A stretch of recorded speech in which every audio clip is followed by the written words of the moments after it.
اعوذ باللہ السمیع العلیم من الشیطان اللعین الرجیم بسم اللہ الرحمن الرحیم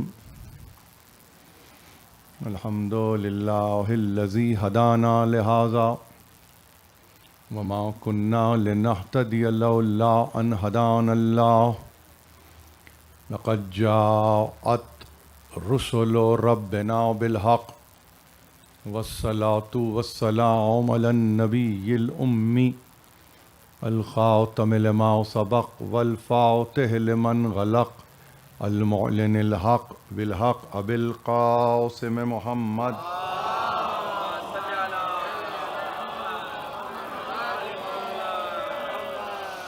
وأهل بيته الطيبين الطاهرين المعصومين المظلومين الذين أذهب الله عنهم الرجس وطهرهم تطهيرا.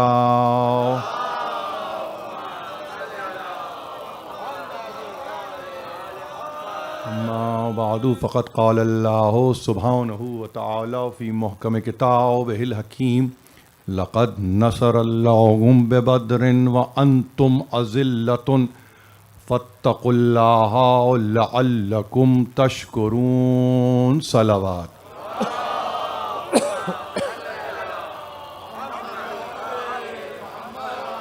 عزیزان محترم، یہ سلسلے کی 5ویں اور آخری تقریر ہے نصرت الہی کے عنوان کے تحت. موسم اپنے طور پر ظاہر ہے کہ ایک کیفیت سے آپ گزر رہے ہیں اور تغیر جو بھی رہتا ہے وہ موسمی ہے، لیکن ہماری فکر میں کوئی تغیر برپا نہیں ہوتا. ہماری فکر محکم و مستحکم ہے اور ہم نے ہر دور میں، یہ تو باعتبار فصل گفتگو ہے، یوں کہیے کہ ہم نے ہر دور میں کہ جہاں پر رکاوٹیں دوسری طرح سے بھی رہیں، ہم نے کبھی بھی یعنی ان کو کسی طور پر بھی اپنے لیے رکاوٹ نہیں سمجھا. وہ یقیناً رکاوٹیں تھیں دنیا کی نگاہ میں، مگر وہ رکاوٹ ہمارے لیے رکاوٹ نہ بن سکی، بلکہ ایسا لگا ہمارے لیے اور راہیں کھلتی چلی جا رہی ہیں. میں نے ابھی آتے ہوئے پوچھا، ظاہر ہے کہ آپ کو تو زحمت ہو رہی ہے، اور میرے لانے والے نے مجھے یہ بتایا کہ ذرا سا آج نہ صرف یہ کہ مجلس کا وقت ارلی رکھا گیا اس لیے کہ بعد میں ماتم ہے اور زنجیر کا ماتم ہے اور نوجوان کریں گے، بجا ہے اور یقیناً بجا ہے، ہونا بھی چاہیے. آج کا دن کم نہیں ہے، یعنی جو لوگ عاشور مناتے ہیں ان کو معلوم ہونا چاہیے کہ 21 رمضان کی کیا اہمیت ہے. اس کو اس سے کم نہ جانیں. اپنے برتاؤ میں، اپنے رکھ رکھاؤ میں اس تاریخ کی جو اہمیت ہے، اگر عاشور کے دن آپ پر ہم و غم کی کیفیت طاری رہتی ہے تو آج کا دن بھی اس سے کم نہیں ہے. اس کو اسی طرح سے آپ کو پیش نظر رکھنا چاہیے. اور یہی پیغام ہے جو آنے والی نسلوں کے لیے بھی ہے. اپنے رویے سے اور اپنے حسن عمل سے ان کو انسپائر کیجئے، یہ میرا معروضہ ہے. اور ان کے لیے کہ جو یوں سمجھ لیجئے کہ نئی نسل کو آگے لانے کی کوشش کر رہے ہیں. بات نئی نسل کی ہے، بات نئی فکر کی ہے. دیکھیے سن 35 میں یادش بخیر علامہ اقبال نے ایک کتاب دی زمانے کو، اس کا نام تھا بال جبریل. یہ بال جبریل سن 35 یعنی بانگ درا کے بعد، سن 24 میں بانگ درا آئی، سن 35 میں بال جبریل آئی.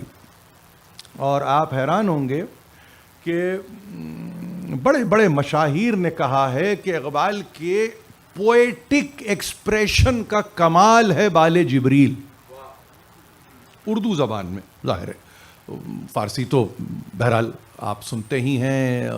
اگر امیر المومنین کے تعلق سے بھی گفتگو کی ہے تو انہوں نے یقیناً وہ آپ کے سامنے وہ مثنوی موجود ہوگی اور آپ کے پیش نظر ہوگی. لیکن آج چونکہ بات فوری طور پہ چونکہ میں نے ابتدا ہی میں یہ کہہ دیا کہ ہمارے بچے ماتم کریں گے اور زنجیر کا ماتم کریں گے، اور ظاہر ہے کہ وہ بڑے اس سلسلے میں یوں سمجھیے کہ پرجوش رہتے ہیں۔ اقبال نے سن 35 میں بال جبریل دی، اور اس میں جو تخیلات ان کے ہیں، جو ان کے افکار ہیں، وہ کسی سے ڈھکے چھپے نہیں ہیں۔ اور انہوں نے بڑی عجیب بات آپ سے عرض کروں کہ انہوں نے بہت سامنے کی چیزوں کو لے کر اپنے ایکسپریشن کو پیش کر دیا ہے۔ ایسا نہیں کہ انہوں نے کہیں رکھی ہوئی باتوں کو کہیں سے نکالا ہے، نہیں، جو بالکل سامنے کی چیزیں ہیں اس میں۔ اب سامنے کی چیزوں سے کیا مراد ہے؟ سامنے کی چیزوں میں وہ عقیدہ ہے انسان کا کہ جو اس کے اطراف و اکناف میں ہے، نہیں عقیدہ بھی نہیں بلکہ وہ ایلیمنٹس عقیدے کے وہ ایلیمنٹس جس کے بنیاد پر آپ یہ کہتے ہیں کہ یہ اب عقیدے کی عمارت کھڑی ہو گئی۔ تو اقبال نے ظاہر ہے کہ اپنی فکر کو پیش کیا۔ اقبال نے کہا مکتبوں میں کہیں رانائی افکار بھی ہے، مکتبوں میں کہیں رانائی افکار بھی ہے، خانخواہوں میں کہیں لذت اظہار بھی ہے، منزل راہ رواں دور بھی دشوار بھی ہے، کوئی اس قافلے میں قافلہ سالار بھی ہے۔ منزل راہ رواں دور بھی دشوار بھی ہے، کوئی اس قافلے میں قافلہ سالار بھی ہے، بڑھ کے قیبر سے ہے یہ مارے کئے دین و وطن، اس زمانے میں کوئی حیدر کرار بھی ہے۔ یہ اقبال ہیں، حنفی ہیں، فقہ حنفی کے فالوور ہیں، تجہیز و تکفین و تدفین حنفی فقہ کی بنیاد پر ہے، بڑھ کے خیبر سے ہے یہ مارے کئے دین و وطن، اس زمانے میں کوئی حیدر کرار بھی ہے، اس زمانے میں کوئی حیدر کرار بھی ہے۔ اور پھر دیکھیے ایک بات یاد رکھیے کہ علم کی حد سے پرے بندہ مومن کے لیے لذت شوق بھی ہے، نعمت دیدار بھی ہے۔ اب یہ دیکھیے وہ جو بات کہی نا، بڑھ کے قیبر سے ہے یہ کوئی مارے کئے دین وطن، بڑھ کے قیبر سے ہے یہ مارے کئے دین وطن، اس زمانے میں کوئی حیدر کرار بھی ہے، یہ سوال بھی ہے اور جواب بھی ہے۔ اس لیے کہ اگر ذرا سا آگے بڑھ جائیں تو آپ اپنے جو آپ کی ایکوائرڈ نالج ہے، آج کے دور میں بچے یونیورسٹی جاتے ہیں، بچے اپنے مدرسوں میں جاتے ہیں، وہ کہہ رہے ہیں علم کی حد سے پرے بندہ مومن کے لیے، صاحب ایمان تو ہو پہلے، آپ سمجھ رہے ہیں، وہاں لذت شوق بھی ہے، نعمت دیدار بھی ہے۔ اگر ذوق رکھتے ہو حیدر کا تو کہنے کا مطلب یہ ہے کہ وہاں اس لذت کی تشویق کے لیے تمہیں سامان مہیا کر دیا گیا ہے۔ فقط حیدر سنائی نہیں دیتے، حیدر دکھائی بھی دیتے ہیں، نعمت دیدار بھی ہے۔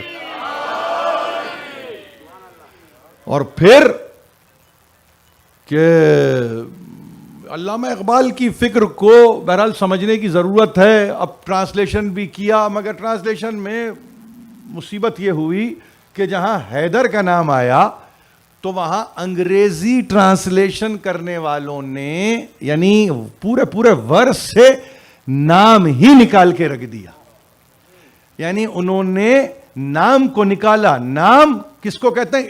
اسم ناؤن ہے، انہوں نے کیا کیا؟ نام نکال کے صفت کو رکھ دیا۔ انگریزی ترجمہ کرنے والے، کیلیفورنیا سے ہوا اس کا ترجمہ، ونگز آف گیبریل کے نام سے بال جبریل کا ترجمہ ہے، اور کسی صدیقی صاحب نے کیا ہے۔ ظاہر ہے وہ یہی کر سکتے تھے، اس کے علاوہ وہ اور کیا کر سکتے تھے، انہوں نے کر دیا کہ انہوں نے کہا کہ ٹھیک ہے بھائی نام نکال دو۔ اچھا، نام کی دشمنی، اتنی نام کی دشمنی کہ اگر کہ حیدر کے نام سے نام کے ساتھ اگر کسی سلمان و بوزر کا نام آ رہا ہے تو وہ بھی نکال دو، اس لیے کہ بھائی سلمان و اس لیے کہ اگر سلمان و بوزر کا نام آئے گا تو فوری طور پہ خیال تو وہیں چلا جائے گا نا کہ ان کا مولا کون. تو انہوں نے کہا کہ نہیں, ان کا بھی نام نکال دو, اس لیے کہ ہم وہ رکھیں ہی کیوں جھنجٹ کہ جس میں کوئی یہ کہے کہ بھئی سلمان و بوزر کا نام ہے, تو یہ سلمان و بوزر کی انسپریشن کیا ہے, میثم و مقداد کی انسپریشن کیا ہے, حذیفہ و جابر کی انسپریشن کیا ہے. تو معلوم یہ ہوا انہوں نے کیا کیا, انہوں نے کہا کہ نہیں نام ہی نکال دو. اب نام جیسے ہی نکلا تو معلوم یہ ہوا کہ صفت کو رکھ دیا. اب جب صفت کو آپ رکھتے ہیں تو صفت موصوف چاہتی ہے, آپ سمجھ رہے ہیں, صفت کو موصوف چاہیے. تلوار ہر ایک کے ہاتھ میں اچھی نہیں لگتی, آپ سمجھ رہے ہیں, تلوار ہر ایک کے ہاتھ میں اچھی نہیں لگتی. تلوار کے لیے وہ صاحب بھی تو چاہیے جس کو آپ کہیں گے صاحب ذوالفقار. علم بہت اچھی بات ہے, صاحب علم بھی تو چاہیے, بہت اچھا ہے, بہت اچھا ہے, مگر صاحب علم تو لاؤ. قرآن بہت اچھا ہے مگر صاحب قرآن تو لاؤ. شریعت بہت اچھی ہے مگر صاحب شریعت تو لاؤ. لیکن یہاں پرہیز کا یہ عالم ہے کہ پرہیز کرتے کرتے کورونا کے تو شکار ہو گئے. اتنا پرہیز کیا کہ وبا کے شکار ہوئے, مگر یہ نہیں سمجھے کہ یہ وبا کیوں پیدا ہوتی ہے, یہ جفا کے نتیجے میں پیدا ہوتی ہے. ظلم کرنا چھوڑ دو, وباؤں سے بچ جاؤ گے. جس دن عدالت آ جائے گی اس دن وبا سے تم نکل آؤ گے. تو اسی لیے کہنے والے ہمیشہ یہ کہتے ہیں, بچوں سے میری گزارش ہے, تمنا یہی رہتی ہے جو پڑھ رہے ہیں وہ پڑھیں, جو لکھ رہے ہیں وہ لکھیں, جو بول رہے ہیں وہ بولیں. مگر ایک بات کو یاد رکھیں کہ یہ آپ کو یہ ہمت, یہ توفیق کہاں سے نصیب ہوئی, اس کا اظہار بھی کرتے رہو. مکتبوں میں کہیں رانائی افکار بھی ہے, خانخواہوں میں کہیں لذت اسرار بھی ہے, منزل راہ رواں دور بھی دشوار بھی ہے, کوئی اس قافلے میں قافلہ سالار بھی ہے, بڑھ کے خیبر سے ہے یہ مارے کے دین و وطن, اس زمانے میں کوئی حیدر کرار بھی ہے. یہ سوال ہے, جواب ہے, لاؤ تو لا سکو تو بتاؤ, وگرنہ یہ کہو کہ ہاں ہم کو معلوم ہے کہ ہم کو کس کو فالو کرنا ہے. اس سے زیادہ نہیں گفتگو ہے. دیکھیے ہماری تقریریں آپ کے پیش نظر ہیں, اور یہاں پر میں نے کوشش اس امر کی تھی کہ تقریر کرتے ہوئے عمومی نقطہ نگاہ جو انسان کا رہتا ہے تھوڑا سا میں بلند ہو کر, اور ظاہر ہے کہ خود طالب علم ہوں تو میں نے یہ چاہا کہ اپنی سطح پر رہتے ہوئے آپ کو مخاطب کر سکوں. میں نے اس سے زیادہ کچھ نہیں کیا ہے. اب اس میں ہو سکتا ہے کہ کوئی یہاں مبتدی بیٹھا ہو سکتا ہے کوئی یہاں منتہی بیٹھا ہو, وہ اپنے اپنے مقام پر ہے. مگر گفتگو کرتے ہوئے میں نے ہمیشہ کوشش یہ کی ہے کہ ایک سطح سے گفتگو کی جائے تاکہ کم از کم آپ آنے والے دنوں میں اس کو یاد رکھ سکیں. دیکھیے ہم یہی گفتگو کر رہے ہیں کہ تاریخ آدمیت میں نہیں, تاریخ انسانیت میں نہیں, بلکہ عالمین کی تاریخ میں ایسا فرد اگر کوئی دوسرا ہو تو لا کے سامنے رکھ دیجئے. نہ آدمیت کی بات کر رہا ہوں, نہ انسانیت کی بات کر رہا ہوں, میں عالمین کی بات کر رہا ہوں. ایسا کوئی فرد جس کا اپنا محل وقوع ہے, جس کی اپنی کیپیسٹی ہے, آگے جملہ دے رہا ہوں, جس کا اپنا یونیورس ہے, آپ سمجھ رہے ہیں, ایسا کوئی دوسرا آپ کے سامنے ہو تو لا کے رکھ دیجئے. اگر ایسا کوئی دوسرا ہوتا تو وہ قرآن کا موضوع ہوتا.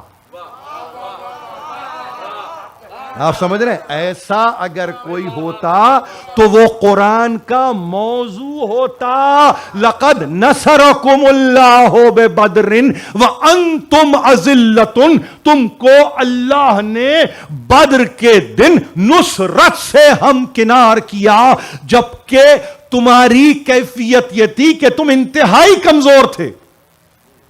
فاتقوا اللہ لعلکم تشکرون. دیکھو اب خوف خدا ہو, خوف لشکر و عسکر نہ ہو. اور ظاہر ہے کہ شکریہ اگر طبیعت میں ہے یا شکر گزاری اگر طبیعت میں ہے تو نعمتوں میں اضافہ ہے. اور نعمتوں میں اضافے کا مطلب یہ ہے کہ پھر تمہیں کسی غیر کی ضرورت نہیں ہوگی. تمہیں آ جائیے آگے کا جملہ ہے, تمہیں کسی غیر اللہ کی ضرورت نہیں ہوگی. علی غیر اللہ نہیں ہے, یہ فکر کو سمجھیے. علی غیر اللہ نہیں ہے, علی معزون من اللہ ہے, اللہ کا اذن پایا ہوا غیر اللہ نہیں ہوتا. وہ حامل اذن الہی ہے. دیکھیے نا, حامل لواء الہی ہے. وہ اپنا پرچم اٹھا کے نہیں آیا ہے خندق میں, وہ خیبر میں اپنا فلیگ لے کے نہیں آیا ہے, وہ لواء حمد کو لا رہا ہے, وہ لواء الہی کو لا رہا ہے. تو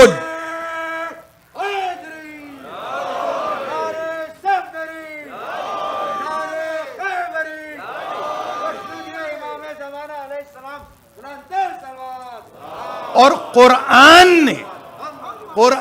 نے جب غزوات کی تاریخ کو مرتب کیا تو قرآن کے اس ٹکڑے کو یاد رکھیے, وَكَفَى اللَّهُ الْمُؤْمِنِينَ قِتَالَ. ترجمہ کروں آپ کو, اس کا مطلب معلوم کیا ہے؟ اس کا مطلب اللہ نے کفایت دی مومنین کو. کس بات سے؟ کہ وہ قتال میں نہ الجھیں. آپ میری بات کو ذرا سا سمجھیے.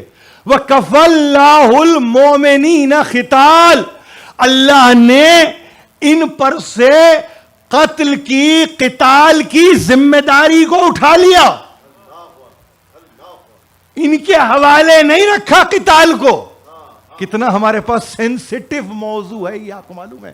اسی لیے ہمارے پاس جب ہم امامت کا تذکرہ کرتے ہیں تو اس کے بعد جب لفظ جہاد کو آپ استعمال کرتے ہیں بمعنی قتال, تو ممکن نہیں ہے آپ کے پاس.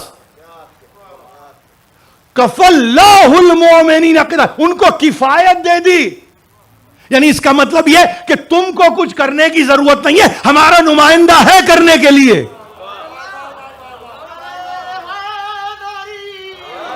دیکھیے یہ مجھے تھوڑا سا واضح کرنے دیجئے. یہ جملہ بڑا غیر معمولی ہے, لیکن غیر معمولی اس سینس میں ہے کہ یہ ترجمے کی نظر ہو رہا ہے, لیکن آیت ہے ٹکڑے میں آپ کے سامنے ہے. یعنی وہ یقیناً وہ قوی ہے, وہ عزیز ہے. اس کے بعد آیت ختم یہی ہو رہی ہے کہ وہ قوی ہے, وہ عزیز ہے. یعنی زوراور بھی وہ ہے, زبردست بھی وہ ہے. مگر ہم نے مومنین پر ریلائی نہیں کیا تھا قتال میں. آپ سمجھے, ہم مومنین پر بھروسہ کر کے یہ اعلان نہیں کر رہے کہ اب جہاد ہوگا, اب قتال ہوگا. نہیں, لفظ مومنین کے ساتھ اٹھا کے دیکھیں گے آپ جا کے. اور کہاں سے دیکھیں گے؟ آپ کہیں گے احزاب میں جا کے دیکھیں گے. کل کی یہی تو گفتگو ساری چل رہی تھی ہماری, کہ کفایت دے دی ان کو, روک رکھا ان کو بچا لیا ان کو. اب آپ کہیں گے یہ قرآن کہہ رہا ہے, تو امیر المومنین نے نہج البلاغہ میں یہی کہا, وَكَانَ رَسُولَ اللَّهِ صلی اللہ علیہ وآلہ وسلم اِذَا مَرَّ الْبَاسِ وَأَحْجَمَ النَّاسِ فَوَقَى أَصْحَابُهُ وَقَدِّمْ أَهْلَ بَيْتِهِ. امیر المومنین کہتے ہیں کہ سرکار رسالت مآب کا یہ طریقہ رہا کہ جب کبھی مصیبت آتی, جب کبھی لوگ جمع ہوتے, جب کبھی لشکر جمع ہوتے, اذا مر الباس واحجم الناس, یعنی جنگ کے آثار نمایاں ہو رہے ہیں, جنگ مسلط ہو رہی ہے اور انسانوں کا ہجوم ہے کہ بڑھتا چلا جا رہا ہے. قدم اہل بیت ہی فوقع اصحابہ بالحر السیوف والاسنہ, آپ نے اپنے اہل بیت کو جنگ کے شعلوں میں جھونک دیا ہے, اصحاب کو بچا لیا ہے. آپ یہاں بیٹھ کے مجلسوں میں کہیں وہ لڑنے کیوں نہیں گئے, وہ لڑنے کیوں نہیں گئے, وہ لڑنے کیوں نہیں گئے. قرآن کہہ رہا ہے کہ کفایت دی مومنین کو قتال سے, روک رکھا قتال سے. تم پہ نہیں ہے اس لیے کہ تم ضمانت نہیں ہونا پھر کہ دین بچ جائے. جس پہ ذمہ داری ہے وہ ضامن ہے کہ دین سلامت رہے گا، وہ علی ہو کہ حسین. آپ سمجھ رہے ہیں؟ مطلب جہاں سے حکم آ رہا ہے وہاں سے سمجھیے تو صحیح کس سطح سے چیزیں طے ہو رہی ہیں. آپ سطح تو دیکھیے. اسی لیے امیر المومنین یہ کہتے ہوئے پائے جاتے ہیں مجھے تکلیف ہوتی ہے، یا عجبا للدہر، مجھے تکلیف ہوتی ہے کہ جب میرا نام ایسوں کے ساتھ لیا جاتا ہے. آپ کس کے ساتھ کس کا نام لے رہے ہیں؟ کس کے ساتھ کس کا؟ ہاں آپ کہیں خیر کے ساتھ شر کا نام لے رہے ہیں، سمجھ میں آئے گا. اللہ کے ساتھ آپ رحمان کے ساتھ شیطان کا نام لے رہے ہیں، سمجھ میں آئے گا. لیکن پھر کھل کے کہو نا، ایک صف میں کیوں کھڑا کرتے ہو؟ کھل کے کہو. لیکن بات یہ ہو رہی ہے کہ امیر المومنین یہ کہہ رہے ہیں نہج البلاغہ میں، اذا مر الباس واحجم الناس قدم اہل بیت ہی، اپنے اہل بیت کو مقدم کرتے، موقر نہیں. یہ نہیں کہ پہلے تم سب جاؤ اس کے بعد دیکھتے ہیں. نہیں، یہ سلسلہ آپ کو کربلا تک نظر آیا. ایسا نہیں ہوا کہ اصحاب پہلے چلے گئے تو بعد میں ہم گھر والوں کو بھیجیں گے. نہیں، کڑیل جوان جاتا ہے جائے، مگر پہلے جائے، پہلے جائے. کبھی اس پہ آپ نے غور کیا؟ یہ اسٹریٹجی ہے. دیکھیے بہت عجیب بات کر رہا ہوں، یہ پالیسی اسٹیٹمنٹ ہے رسول کا. یہ پالیسی اسٹیٹمنٹ ہے، اس لیے کہ کوئی پوچھے کیوں بھیجا اہل بیت کو، کہا دین کو بچانے کے لیے انہیں بھیجوں گا، ان کو تھوڑی بھیجوں گا جو کل دین میں داخل ہوئے.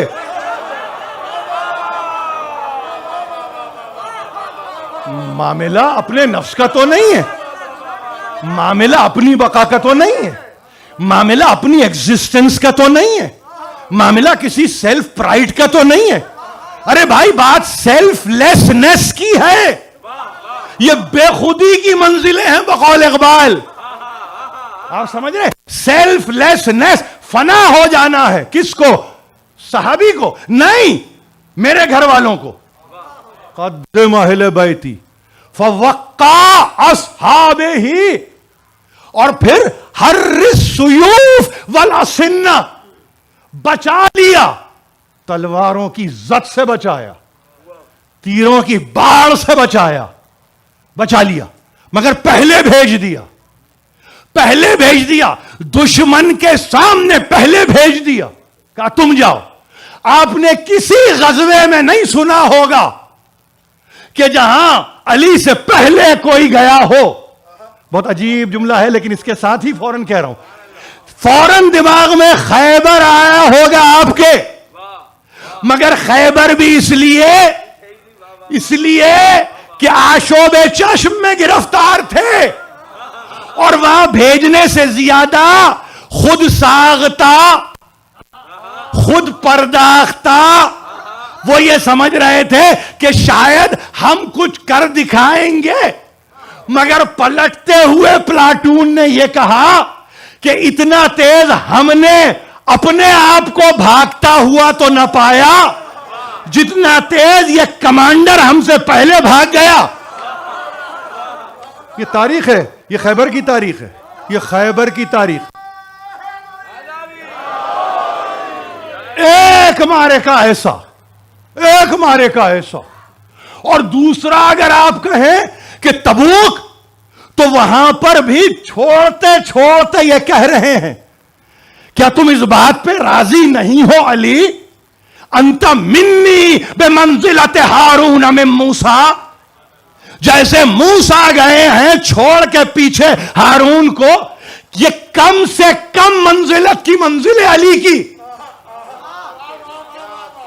ہارون کے لیے انتہائی ہوگی، علی کے لیے یہ کم سے کم ہے. اسی لیے یہ پوچھا تھا کیا تم اس بات پہ علی راضی نہیں ہو؟ یعنی علی کی رضا علی کی فضیلت کو طے کرتی ہے. ہمیشہ یاد رکھیے اس جملے کو، علی کی رضا علی کی فضیلت کو طے کرتی ہے. کیا تم راضی نہیں ہو؟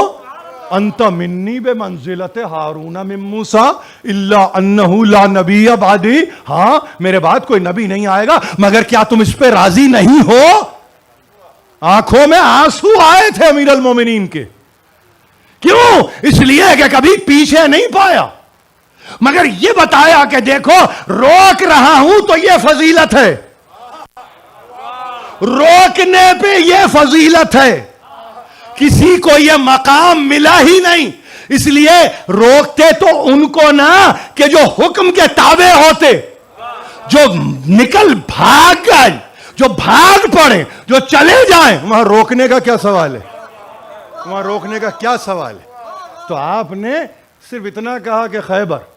ارے بھائی خیبر کی منزل کچھ اور منزل ہے, اس منزل کو سمجھنے کی ضرورت ہے, اس کو پہچاننے کی ضرورت ہے. امیر المومنین کے مقامات میں یقیناً ایک مقام ہے, لیکن پھر ایک بات آپ سے عرض کروں کہ جب تک آپ یہ نہ کہیں کہ ہم گفتگو کرتے ہیں 1442 ہجری میں بچوں کے درمیان بیٹھ کے اور یہ کہتے ہیں یہ بیٹل, یہ بیٹل, یہ بیٹل, یہ بیٹل, تو ان کو بتائیے تو صحیح کہ اس کا اطلاق کیسے ہوتا ہے, اس کا اپلیکیشن کیسا ہوتا ہے.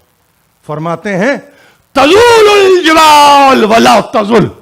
امیر المومنین فرماتے ہیں کہ یاد رکھنا پہاڑ اپنی جگہ سے ہل جائیں مگر تم نہ ہلنا.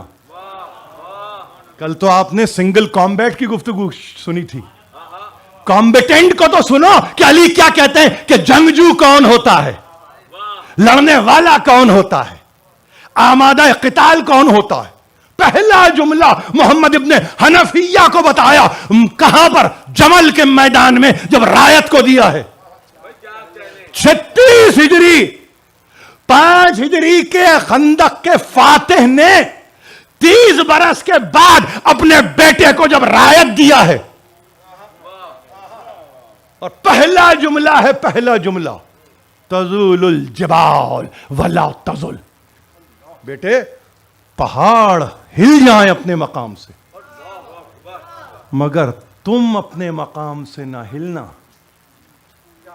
وَأَعِرِ اللَّهِ جُمْجُمَتَكَ. اور دیکھ بیٹا یاد رکھنا جب اپنے مقام پہ کھڑا ہو جانا تو ایک بات کو یاد رکھنا کہ پھر پرواہ نہیں کرنا, یہ جو تیرا کاسہ سر ہے نا اس کو اللہ کی راہ میں آریتن دے دینا, آریتن. غور سے سنیے, یہ بڑا اہم مرحلہ ہے, غور سے سنیے. یعنی آپ اردو زبان میں دیکھیے, ہمارے پاس یہ 11واں خطبہ ہے نہج البلاغہ میں, آپ اردو زبان میں پہلے لفظ یا پہلے جملے کی تشریح سوا اس کے کچھ اور نہیں کر سکتے. قیامت آ جائے مگر کھڑے رہنا. آپ کے پاس ہے نا اردو میں محاورہ ہے نا, ٹلنا نہیں, یہاں سے ہلنا نہیں. قیامت آ جائے تمہیں یہاں چھوڑ کے جا رہا ہوں, یہیں دیکھوں گا تمہیں. آپ کہتے ہیں اپنی اولاد سے, اگر آپ کہنے کے قابل ہیں تو. یہ تو قابلیت ہے, یہ تو قابلیت کی بات ہے. میں کچھ نہیں کہوں گا اس سے زیادہ. ایک ہی کشتی کے سب سوار ہیں, اس میں کوئی گھبرانا نہیں ہے, بتانا نہیں ہے. لیکن یہ محاورے میں نے اپنی زندگی میں سنے, آپ نے بھی سنے. باپ بچے سے کہہ رہے یہاں چھوڑ کے جا رہا ہوں. بھائی جلوس میں نہیں جاتے تھے کیا آپ جو نا اس جگہ اس سبیل کے نیچے چھوڑ کے جا رہا ہوں, یہیں سے لوں گا, ہے نا, بیٹھے نا سامنے بیٹھے. ایسا تو نہیں ہے کہ نہیں جانتے ہی نہیں, کوئی میں مریخ کی زبان بول رہا ہوں, ایسا تو نہیں ہے نا. تو مطلب کیا ہوا؟ مطلب یہ کہ جہاں ہو وہاں رہو. حکم ہے یہ, تزول الجبال ولا تزل. پہاڑ حرکت کر جائیں مگر تم نہیں. اچھا آپ کو یاد ہونا چاہیے ایک بات, آپ کے پاس جتنے کارٹوگرافرز ہیں جنہوں نے نقشے زمین کے بنائے ہیں, اور اس کے بعد جتنے جیولوجسٹ ہیں جو زمین کے حرکات و سکنات پر غور کرتے ہیں, یا جتنے سیسمک ریڈرز ہیں, آپ کو معلوم ہے, یاد رکھیے پہاڑ ایک ایسا وقت آئے گا جب پہاڑ چلنا شروع ہو جائیں گے, قرین قیامت. اب یہاں روک کے میں اس لیے کہنا چاہ رہا ہوں آپ سے کہ جب نصارہ نجران آئے تھے نا اور یہ صورتوں کو دیکھا تھا جو رسول نے پیش کی تھی, کہا تھا اگر یہ بد دعا کریں تو پہاڑ چلنا شروع ہو جائیں, یعنی قیامت آ جائے. آپ نے اس ایکسپریشن کو ایکسپریشن رہنے دیا, اس کو کھولا نہیں آپ نے. وہ نصارہ نجران نے کیا کہا؟ انہوں نے کہا کہ اگر ان کی بد دعا انہوں نے آہ بلند کی تو یہ پہاڑ ہے نا, یہ پہاڑ یہ چلنا شروع ہو جائیں گے اپنے مقام سے, یعنی قیامت آ جائے گی. امیر المومنین اب محمد ابن حنفیہ کہہ رہے ہیں کہ ہلنا نہیں اپنی جگہ سے. تزول الجبال ولا تزل, پہاڑ حرکت کر جائیں تم نہیں, قیامت آ جائے تم نہیں. اور سنو, اب سنو, اور وہ یہ کہ اعر اللہ جمجمتک, یہ جو جمجمہ کہتے ہیں آپ پتہ ہے کاسہ سر کو, جس کو آپ کھوپڑی کہتے ہیں نا, اس کو کہتے ہیں کاسہ سر فارسی زبان میں. انہوں نے کہا کہ عاریتن اللہ کو دینا. مفتی جعفر حسین خدا درجات کو بلند کرے حاشیے میں یہ لکھتے ہیں کہ اگر کسی شے کو آپ عاریتن دیتے ہیں تو آپ کا رائٹ ٹو کلیم ہے, right to claim it back. آپ نے کوئی شے کسی کو عاریتن دے دی, عاریتن جس کو اردو زبان میں کیا کہتے ہیں ادھار, اب سمجھ میں آیا ہے نا, ادھار عاریتن دے دو, یعنی عاریتن کا مطلب یعنی کچھ دیر کے لیے. انہوں نے کہا کہ اور یاد رکھنا اپنا سر اللہ کو جو پیدا کرنے والا ہے, یعنی جس کے تعلق سے پہلا خیال یہ ذہن میں آتا ہے کہ رائٹ ٹو کلیم, اس پر ہم دعویٰ دائر کریں گے. نہیں, یہی تو فقر ہے, یہی تو کمال ہے, یہی تو اس کا کمال ہے. اللہ عاریتن اللہ کو دے دو کاسہ سر کو, تاکہ قیامت کے دن تم کلیمنٹ بن سکو. کلیمنٹ, تمہیں دعوے کی ضرورت نہیں ہے, تم صرف کہو, نہیں تمہیں کہنے کی بھی ضرورت نہیں ہے, وہ جانتا ہے عاریت میں دیا ہے. اور اس کے بعد کہا عزا جان رکھ, اور یاد رکھنا اب حملے کی تاریخ ظاہر کی تیاری کر رہے ہو تو کبھی بھی دشمن پہ منہ کھول کے حملہ نہیں کرنا, دانتوں پہ دانت تمہارے گڑے رہیں. یہ عجیب, میں نے کہا کمبیٹنٹ کو بھی تو پہچانوائے گا. اگر آپ یہ کہیں جو سنگل کامبیٹ کر رہا ہے, جو لڑ رہا ہے, جو اپنے آپ کو اللہ کی راہ میں پیش کر رہا ہے, وہ کیا کرے گا؟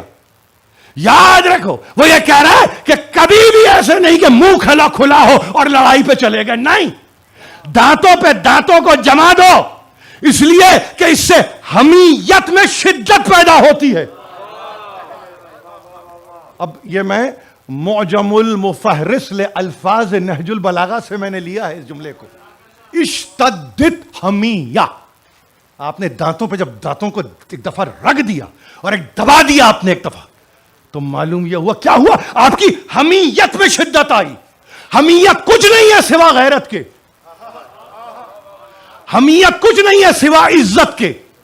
یعنی اپنی عزت کی حفاظت انسان منہ کھول کے پیاسے کوے کی طرح نہیں کرتا. اس کا مطلب یہ ہے کہ تم میں اتنی شدت کی حمیت ہو کہ جب تم آگے بڑھو تو تمہارے دانت بھینچے ہوئے ہوں. اور وقتد فی الارض قدمک, اور ایسے نہیں ہے جس جگہ پہ تم کھڑے ہو زمین میں اپنے قدموں کو گاڑ دو, یعنی زمین میں تمہارے قدم گڑ جائے. اگر یہ قدم گڑے ہوئے نہ ہو اور اس میں کہیں موومنٹ نظر آئی تو بھاگتی ہوئی فوجیں پلٹ کے تم پہ حملہ آور ہو جائیں گی. پوری احد کی تاریخ یہ 3 لفظوں میں ہے. اگر قدم جمے ہوتے تو کسی خالد بن ولید کی مجال نہیں تھی پلٹ کے حملہ کرنے کی. امیر المومنین محمد ابن حنفیہ سے کہہ رہے ہیں اپنے قدموں کو گاڑ دو, لفظ جما دو بھی نہیں چلے گا, گاڑ دو, اپنے قدموں کو گاڑ دو.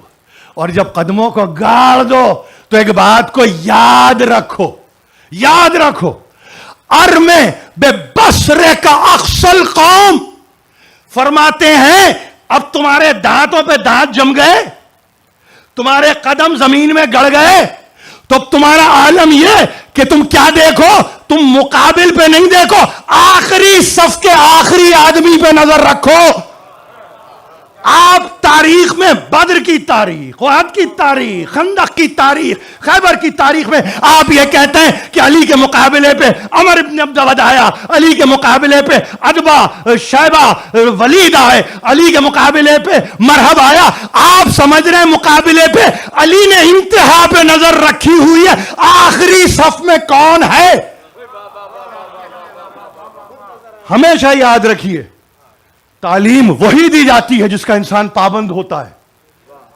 یہ نہیں ہو سکتا علی کے پاس دو معیار نہیں ہے، میں کسی اور معیار سے لڑوں، میرا بیٹا کسی اور معیار سے لڑے، نہیں. اسٹینڈرڈائزیشن ہے یہ آج کی کارپوریٹ ٹرمینالوجی میں اسٹینڈرڈائزیشن آف پروسیجر. آپ جب تک کہ یکسانیت نہیں رکھیں گے، مساوات نہیں رکھیں گے، خدا کی قسم کوئی دین کا فروغ ممکن نہیں ہے. امیر المومنین فرما رہے ہیں، یاد رکھو جب تم نے اپنے دانتوں پہ دانتوں کو جما لیا اور جب تمہارے قدم تم نے گاڑ دیے تو اب تمہارے گڑے ہوئے قدم کے ساتھ تم کیا دیکھ رہے ہو؟ محمد ابن حنفیہ سے کیا دیکھ رہے ہو؟ سامنے کے آدمی کو نہیں، اقصل قوم، بعید ترین شخص کو دیکھو. نظر تمہاری وہاں ہو، اس لیے کہ اب جو تلوار تمہارے ہاتھ میں آئی ہے وہ جس بھی لینتھ کی تلوار ہے، چونکہ دانتوں پہ دانتوں کو جما دیا اور پوری قوت کو تم نے مجتمع کیا ہے، تو تلوار کے کنار سے بھی وہی ضرب پڑے گی جو تلوار کے میان سے پڑتی ہے. کبھی نہیں ہوگا، یعنی اس تلوار میں قوت پیدا ہوتی ہے، تلوار سے قوت نہیں. آپ قوت کو تلوار میں ڈالتے ہیں، تلوار آپ میں قوت نہیں ڈالتی. یہ فکر ہے، یہ اس کو سمجھیے. اور اس کے بعد کہا وَغُصَّ بَصَرَكَ، وَغُصَّ بَصَرَكَ. اور دیکھیے دوسرا لفظ فوری طور پہ کہا کہ دیکھو اب جب تم نے یہ سب تیاری کر لی اب آنکھیں بند کر لو. وَعَلَمْ أَنَّ النَّصْرَ مِنْ عِنْدَ اللَّهِ سُبْحَانَهُ وَتَعَالَى. خطبہ ختم ہو گیا، اس سے مختصر خطبہ نہیں ملے گا. 11واں خطبہ جا کے دیکھیے. فرماتے ہیں آنکھیں کھول کے تم نے آخری آدمی پہ نظر کی؟ ہاں کی. دیکھ لیا کون ہے آخر میں، آخری صفوں کو دیکھ لیا. اب کیا کرنا ہے؟ اب اپنی آنکھوں کو بند کرو. یہاں بند کرنے کا مطلب کیا ہے؟ آنکھیں موند لینا نہیں، اس کا مطلب یہ اب اس کی کثرت سے غافل ہو جاؤ. غض بصرک، اپنی آنکھوں کو بند کر لو. کس چیز سے؟ اس کی کثرت سے. کہیں اس کی کثرت تم میں ہیبت نہ پیدا کر دے. تم نے تو اس کے آخری آدمی تک کو مارک کیا ہوا ہے، تمہیں کیا گھبراہٹ ہے؟ یعنی اس کا مطلب یہ ہے کہ پورے لشکر کی میپنگ کروا دی ہے، سیٹلائٹ نہیں ہے. امیر المومنین آج ذرا سی موومنٹ بارڈرز پہ ہو جائے تو سیٹلائٹ مانیٹرنگ ہے، ذرا سی موومنٹ ہو جائے تو سیٹلائٹ میپنگ ہے. اور اس کے بعد آپ یہ کہتے ہیں کہ ہم کو اندازہ ہے کہ کتنی ریجیمنٹس موو کر رہی ہیں. امیر المومنین نے کہا اپنے مقام پہ کھڑے رہو، تمہیں خود موومنٹ سمجھ میں آ جائے گی.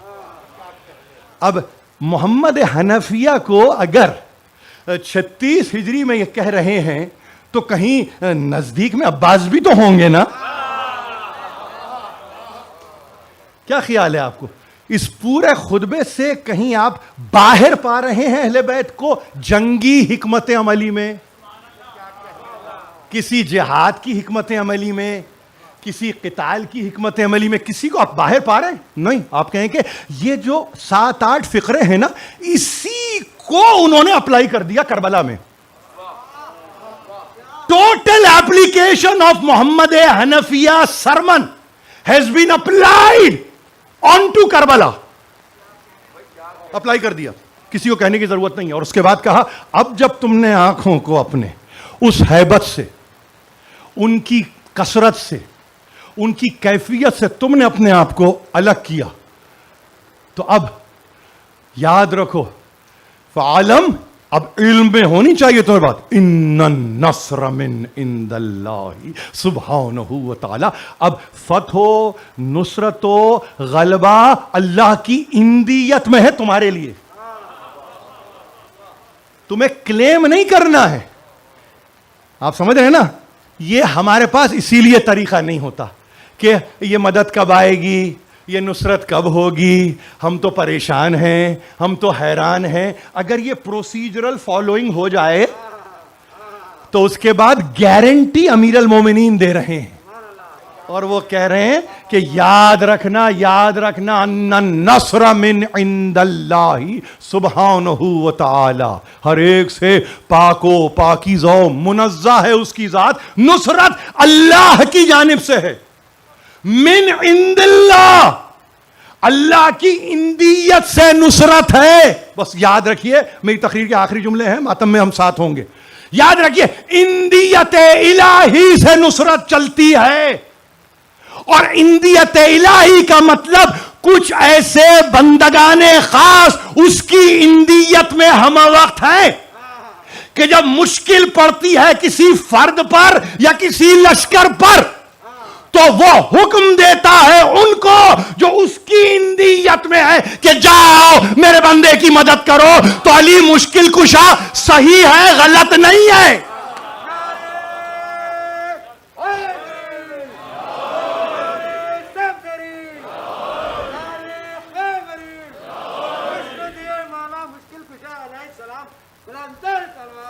اور اندیت میں عند ربہم یرزقون، اپنے اللہ کی اندیت میں وہ رزق پا رہے ہیں. تو نصرت اگر اندیت سے چل رہی ہے تو اس کا مطلب یہ کوئی ہوا نہیں آئے گی، یہ کسی فضا کی مرہون منت نہیں ہے، یہ کسی موسم کے تغیر کے نتیجے میں نہیں ہے، یہ اللہ کی اندیت سے نصرت ہے. دیکھیے وہ جو کام کر رہی ہے نا اس وقت بارش، وہ کر رہی ہے اپنا کام، آپ اپنا کام کر رہے ہیں. فرق ہے اس میں اور آپ میں، اور یکسانیت ہے اس میں اور آپ میں. اس کی شکل کچھ اور، آپ کی شکل کچھ اور. یکسانیت یہ کہ وہ بھی اطاعت خداوندی میں، آپ بھی اطاعت الہی میں. اگر یہ باتیں ہمارے بچوں کی سمجھ میں آ جائیں اور ہمارے بچے اگر اس کو سمجھ لیں تو یہ گھبراہٹ نہیں ہونی چاہیے. چھوٹی چھوٹی باتوں کے ساتھ جو میں سنتا ہوں کبھی کبھی، یہ اللہ کی مدد یہ کیسے آتی ہے، اس کے اسباب کیا ہیں، کیوں کر آتی ہے، کس پہ آتی ہے. بھائی یہاں پہ کوئی استثناء کے ساتھ تھوڑی محمد ابن حنفیہ کو خطبے میں یہ سرمن دیا ہے، نہیں، سب کے لیے ہے نا. آج بھی نہج البلاغہ میں سید رضی کا کمال ہے کہ جمع کر دیا انہوں نے. کہاں سے شروع کرتے ہیں بات؟ وہ یہی تو کہہ رہے ہیں کہ دیکھو گھبرانا نہیں ہے، کھڑے تو رہو پہلے. اصول ہے، دیکھیے بارش کا کام برسنا ہے. اب اگر کوئی آہستہ سے پیچھے کی صفوں سے اٹھ کے چلنا شروع کر دے تو آپ کیا کہیں گے اس کو؟ یہ بارش کا قصور ہے یا بارش کی طاقت ہے؟ نہیں، آپ میں استقامت نہیں ہے. دوسروں سے کہنے کی کیا ضرورت ہے، دوسروں کی طرف اشارہ کرنے کی کیا ضرورت ہے. آپ کے اگر کام نہیں بر آ رہے ہیں، آپ کی مشکلوں پہ مشکلیں یعنی بڑھ رہی ہیں اور اضافہ ہو رہا ہے، تو سمجھیے کہ استقامت کی کمی ہے، اور سمجھیے کہ آپ کے ایمان کی کمی ہے کہ آپ اندیت الہی سے مدد کو سمجھتے ہی نہیں ہیں. اگر یہ ایکسٹریمز کو سمجھ لے انسان، ایکسٹریمز کو، اور یہ کہے کہ ہاں ہمیں جمے رہنا ہے، ہاں ہمیں دشمن پہ نظر رکھنا ہے، ہاں ہمیں اپنے قدموں کو مضبوط رکھنا ہے، ہاں ہمیں دشمن کی کثرت پہ بھروسہ نہیں کرنا ہے، اس کی طرف ہمیں دیکھنا ہی نہیں ہے. اللہ ہمارا مددگار ہے، اللہ ہمارا حامی ہے، اللہ ہمارا ناصر ہے. 313 دے کے بھی دیکھا تو علی کا وہی طریقہ تھا. 1000 کا لشکر بنا تو علی کا وہی طریقہ تھا. فتح مکہ میں بھی جب آئے 10,000 کا لشکر تھا، علی کا وہی طریقہ تھا. یعنی طریقہ کیا تھا؟ کسی اور پہ بھروسہ کبھی نہیں کیا. کبھی آپ نے سنا امیر المومنین سے کہ 313 پہ کمپلیننٹ تھے اور یہ کہتے تھے کہ اتنے کم لوگوں کے ساتھ مجھے بھجوا دیا؟ یا کبھی آپ نے فتح مکہ میں سنا ہو کہ اتنے سارے ہیں، اب مجھے کیا کرنا، میرا تو ریلیکسنگ ٹائم ہے اب؟ یہ نہیں ہوتا، یہ نہیں ہوتا عزیزو، یہ نہیں ہوتا. 313 میں جو کیریکٹر علی کا ہے نا، 10,000 میں بھی وہی ہے، وہی ہے. یہ علی کی تنہائی ہے. اب علی شریعتی اس کو اگر لکھیں کسی جگہ پہ تو وہ دوسری بات ہے. وہ علی کی تنہائی کو بعد رسول کہہ رہے ہیں. میں تو کہہ رہا ہوں زندگانی رسول میں دیکھیے, زندگانی رسول میں دیکھیے, اگر بھائی کو بھائی نہ ہوتا تو کیا ہوتا, کبھی یہ بھی تو سوچئے. آپ خالی یہ سوچتے ہیں کہ محمد کے لیے علی کا ہونا کتنا ضروری ہے, مگر علی کے لیے محمد کا ہونا بھی تو کبھی دیکھو.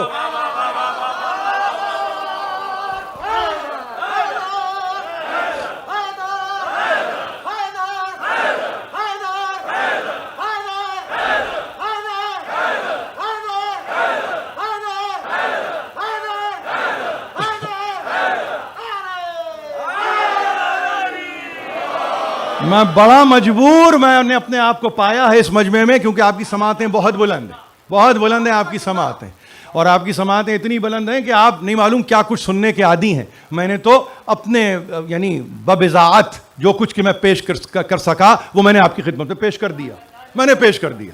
آپ کہتے ہیں محمد کے لیے علی, علی کے لیے محمد, دونوں ملے تو ایک فیانی.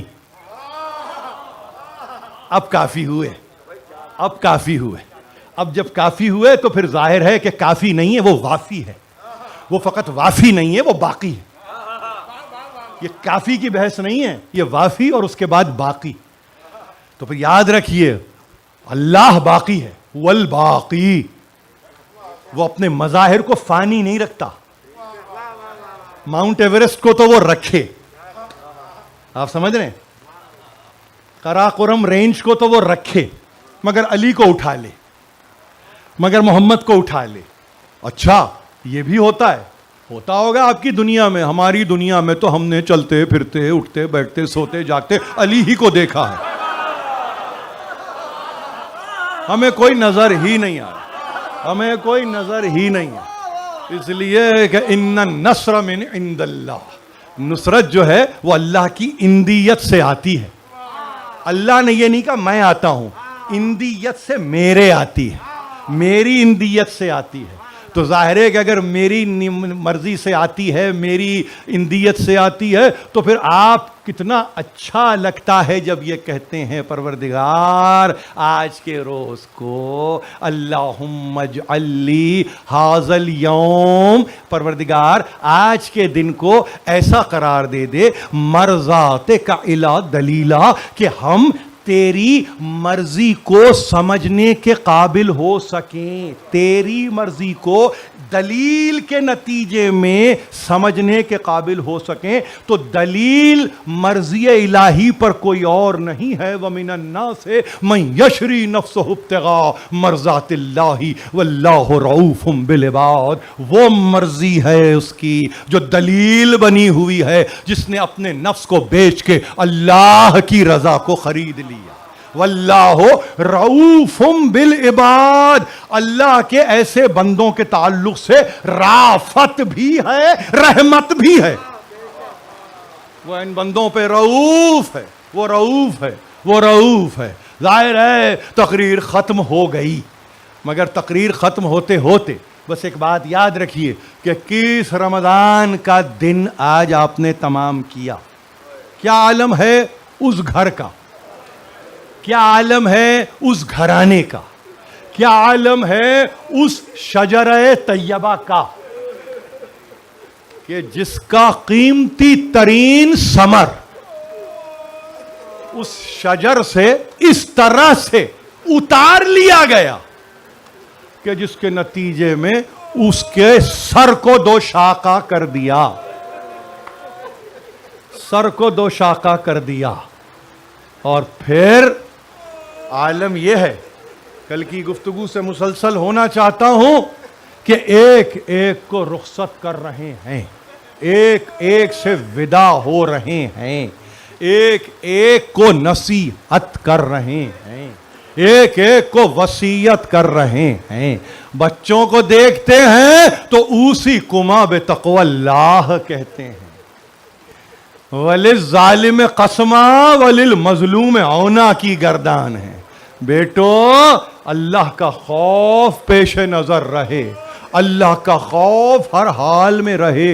ایک امام امامان کو وصیت کر رہا ہے, 2 اماموں کو وصیت کر رہا ہے. اور تقوی کی وصیت کر رہے ہیں. تقوی کی وصیت، نصیحت نہیں، وصیت. اوصیکما یعنی تقوی وہ شعار مذہبی ہے کہ گزرنے والا بصورت توصیہ اولاد کو کر سکتا ہے. بیٹا تقوی کا دامن ہاتھ سے نہ چھوڑنا، تقوی کا دامن ہاتھ سے نہ چھوڑنا. اور تقوی کا مظہر کیا ہے؟ وَلِلظَّالِمِ خَصْمًا وَلِلْمَظْلُومِ عَوْنًا. دیکھو ظالم کے دشمن بنے رہنا مگر مظلوم کی اعانت و نصرت سے ہاتھ کبھی نہ اٹھانا. کبھی ایسا نہ ہو کہ کوئی مظلوم تمہارے تعاون کے بغیر رہ جائے، کہیں ایسا نہ ہو کوئی مظلوم تمہاری نصرت کے بغیر رہ جائے. مجھے صرف یہ پوچھنا ہے مولا، آپ نے وصیت کی اور آپ نے یہ کہا بچوں سے، دونوں سے یہ کہا ظالم کے لیے مصیبت، مظلوم کے لیے نصرت، تو کیا مولا یہ غلط تو نہیں ہے؟ میں یہ سمجھ رہا ہوں کہ آج کے دور میں اس کا اپلیکیشن نہیں ہے. آواز آئے گی، اے خطیب تو نے یہ کیا کہہ دیا، تو نے یہ کیا کہہ دیا؟ وہ دور کوئی بھی رہے، ظالم کوئی بھی رہے، مگر حسین ہے اس ظلم کا قلع قمع کرنے کے لیے. مظلوم کوئی کسی دور میں رہے، ظلم جس کسی پر بھی کہیں ہوا ہو، اولاد میں ہمارے بچے ہیں ان کی نصرت کرنے کے لیے، ان کی معاونت کرنے کے لیے. بس یہی کہتا ہوں ان کے حضور میں ہاتھ جوڑ کے، مولا تقریر کے آخر میں تو دعا نہیں کر سکتا مگر تقریر کے دوران یہ دعا کرتا ہوں، مولا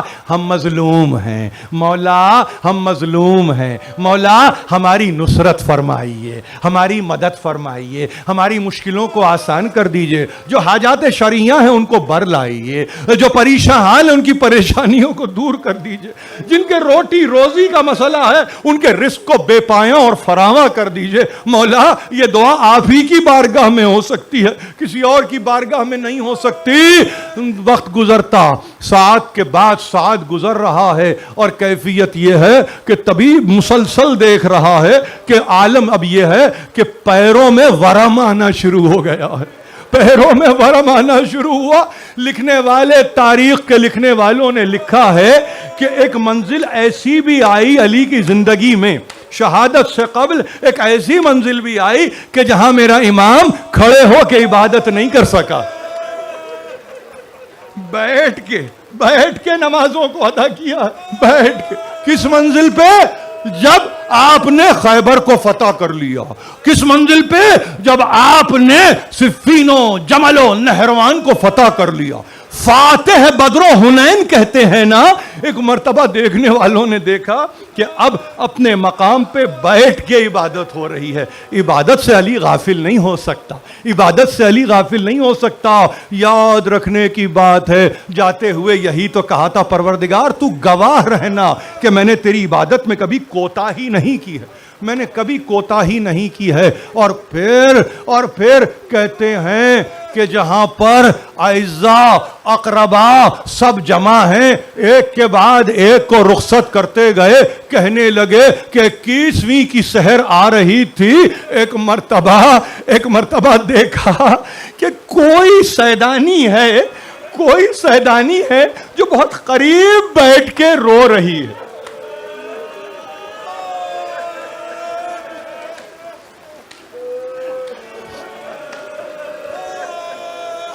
اور اس کی غربت کا یہ عالم ہے کہ سر پہ ایک چادر ہے، اس چادر سے صرف یہ نہیں کہ سر پہ چادر ہے، باپ کو بھی اس چادر کے حصار میں لے لیا ہے. باپ کے چہرے کو چادر کے حصار میں لے لیا اور مسلسل نوحہ کنا، گریہ کنا، آہو زاری میں مصروف. ذرا سی آنکھوں کو کھولا تو دیکھا زینب ہے. زینب ہے. میرے پاس جتنی کتابیں ہیں اور قبلہ گاہی کی جتنی رہنمائی ہے، کہتے ہیں کہ ایک مرتبہ داہنے ہاتھ کو زینب کے گلے میں ڈال دیا. یعنی اس کا مطلب یہ کہ اور قریب آ جاؤ بیٹے، اور قریب آ جاؤ، رخصت ہونے کا وقت ہے. کہتے ہیں کچھ باتیں کی ہیں مجھے کچھ یاد نہیں آیا، مگر یاد آیا تو وہ وقت یاد آیا جب سرکار رسالت مآب نے فاطمہ زہرا کو بلایا تھا اور کچھ باتیں کی تھی، روتی بھی تھی مسکراتی بھی تھی۔ زینب رونے لگی، ایک منزل آئی کہ خاموش ہو گئی، باپ کے چہرے کو تکنے لگی۔ ہاں کچھ یہ ضرور دیکھا کہ نزدیک بلا کے بازوؤں کے بوسے لیے تھے، بازوؤں کے بوسے لیے تھے، بازوؤں کے بوسے لیے۔ علی دنیا سے رخصت ہوئے، علی دنیا سے رخصت ہوئے اس حال میں کہ سورہ احزاب کی مسلسل تلاوت کر رہے تھے۔ یہ وہی سورہ احزاب ہے جس میں احزاب کا بھی ذکر ہے، خاندان نبوت کا بھی ذکر ہے، اپنا بھی ذکر ہے، اپنے بھائی کا بھی ذکر ہے۔ رخصت ہوئے، کسی نے زینب سے کچھ نہ پوچھا۔ پہلا مظاہرہ اس وقت ہوا کہ جب ایک مرتبہ عصر عاشور سے قریب عباس آئے اور آ کے دو زانو بیٹھ گئے۔ کہا کہاں کا ارادہ ہے؟ کہا رن کا ارادہ ہے۔ کہا عباس مجھے یقین ہو گیا اب میرے بازوؤں میں رسی بندھے گی۔ کہا کیا بات؟ کہا جب بابا جا رہے تھے نا تو یہ کہہ رہے تھے بیٹے ان بازوؤں میں رسی بندھے گی، تو میں نے کہا تھا بابا جس کا عباس جیسا بھائی ہو کس کی مجال ہے؟ بابا 18 بھائی ہیں میرے، کس کی مجال ہے کہ میرے بازوؤں میں رسی باندھے؟ ایک مرتبہ کہا نہ گھبرانا، جاؤ عباس جاؤ۔ اور دوسری منزل جب شام کے دربار میں چلی، ام لیلہ کو تیار کیا، ام فروہ کو تیار کیا، ام رواب کو تیار کیا، آخری دروازے پہ پہنچی، ایک مرتبہ کمر پکڑ کے بیٹھ گئی۔ عابد بیمار نے ہاتھ جوڑ کے کہا، علی ابن الحسین نے ہاتھ جوڑ کے کہا پھوپھی اماں یہاں تک تو آ گئی، آگے چلیے۔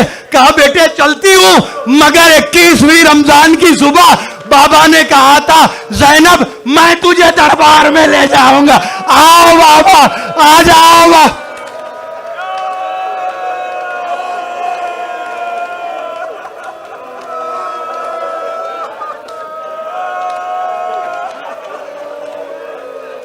یا حسین، یا حسین، ماتم حسین، ماتم حسین۔